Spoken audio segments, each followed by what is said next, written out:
Hey, Booktube. I wasn't planning on buying so many books recently. I mean, I always plan to buy books. It's always there, like in the background, like a monkey on my back. So this is composed of some YA books, some literary fiction, some sort of genre fiction, paranormally kind of stuff, and also mystery. So I better get started because this might take a while. I finally picked up Wendy Higgins' Sweet Evil, despite the cover that tells me to run away. I've heard that it's really decent. Looks like a romantic paranormal type of thing. I'm sure you know what it's about more than I. I'll figure it out eventually. My friend Zoraida Cordova is The Vicious Deep, mermaid, paranormal type book with a male protagonist, which is unusual, as you know, and so I'm interested in reading that, finally getting to that. I picked up Alexander McCall Smith's Unusual Uses for Olive Oil. Now, Alexander McCall Smith is known for the #1 Ladies Detective Agency series, which I love. This is more of a little-known series that he does. He has 2 other big series, a third that I think is kind of floundering, and then this one, which is sort of like kind of slips through the cracks. It's actually a straight-up comedy book. It's part of his Professor Dr. von Eaglefeld entertainments, is how he puts it. And when they first started, they were very short novellas that got put out, and now this one's sort of a longer, more of a novel-sized book. It's still pretty thin, but really funny stuff. So I'm excited to get to that. Just a dust jacket. He has really been pimping out Karen Russell. He apparently likes all of her books. And when I ordered it based on his recommendation of Swamplandia, by the way.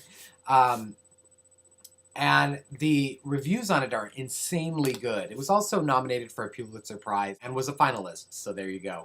It sounds like it is about a crazy kind of a family who is involved in a gator park in Florida, and when the mother in the family dies, the family goes into chaos and hilarity ensues. I love that it's called a spook house masterpiece. I'm on it. I'm all over it. I'm a big fan of Bret Easton Ellis. I realize he's a douchebag and all, but I really kind of dig his writing. It sort of suits my grim sensibilities, so I'm more than happy to follow along with his sort of unlovable protagonists as they become more and more miserable and meet miserable people. It's just kind of my thing.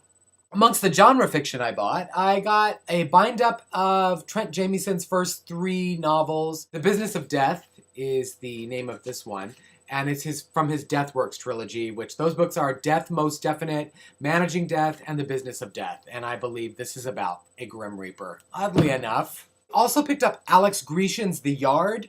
This takes place after the Ripper murders in Whitechapel and just follows some of the detectives that were involved in that case. What draws me to this type of a book is my love of The Alienist by Caleb Carr. I love historical set mystery, and so I'm interested in checking that one out. Speaking of mysteries, this one actually has a steampunk quality to it, Johannes Cabal the Detective. In this one, Johannes Cabal is a necromancer and a psychopath, and he's an interesting choice for a protagonist, and so I'm going to try to get to that one soon.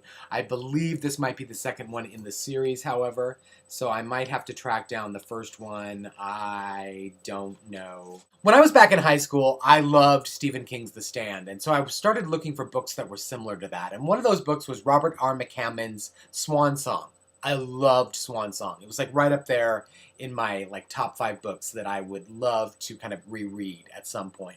But I understand that Robert R. McCammon has really sort of grown as an author through the years, and a couple of books, A Boy's Life was one, and then this one, Gone South, which may actually be the sequel to A Boy's Life. I'm not certain entirely. I found this at Half Price Books. It's a decent first edition.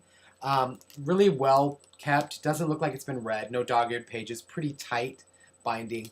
And I'm just really interested in giving this a shot and seeing how his work has developed and become, I guess, a little bit more literary. We'll see. We'll see. I don't know. Who knows? I was approved for 3 ARCs from NetGalley, and they are In the Shadow of Blackbirds by Kat Winters, Stung by Bethany Wiggins, and The Nightmare Affair by Mindy Arnett.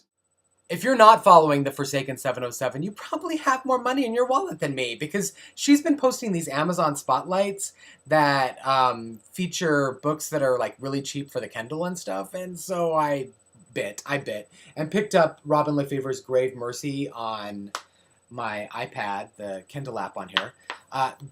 Which is like a lifesaver, really, because a lot of those sales go on Kindle only and they don't go on Nook. And Nook is my actual dedicated e-reader. Actually, right now I'm reading Hunger by Michael Grant on there, and so yeah, that's what I'm reading additionally.